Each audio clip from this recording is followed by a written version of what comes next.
ST महामंडळाचा गलथान कारभार आणि प्रवाशांची होणारी ससेहोलपट आता काही नवीन राहिलेली नाही. पण मुंबईत एका 87 वर्षांच्या आरक्षणधारक ज्येष्ठ नागरिकाला एसटी प्रशासनाच्या बेजबाबदारपणामुळे जो मानसिक आणि शारीरिक त्रास सहन करावा लागला तो संतापजनक आहे. डोंगरी येथून मुंबईकडे जाणारी एसटी बस नियोजित वेळेत आलीच नाही आणि त्याहून संतापजनक म्हणजे प्रवाशांना कोणतीही पूर्वकल्पना किंवा पर्यायी व्यवस्था देण्यात आली नाही. दुसरीकडे मुरुड आगार प्रमुख राहुल शिंदे यांनी यावर अत्यंत अजब आणि बेजबाबदार स्पष्टीकरण दिले.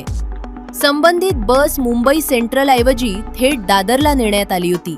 त्यामुळे प्रवाशांनी स्वतः पर्यायी वाहनानं मुंबई सेंट्रल गाठणं अपेक्षित होते, असा अजब दावा आगार प्रमुखांनी केलाय. एसटी प्रशासनाच्या या नियोजन शून्य कारभारामुळे आता प्रवाशांमधून तीव्र संताप व्यक्त होत असून ज्येष्ठ नागरिकाला झालेल्या त्रासाची भरपाई द्यावी आणि अशा निष्काळजी अधिकाऱ्यांवर कारवाई करावी अशी मागणी आता जोर धरू लागलीय.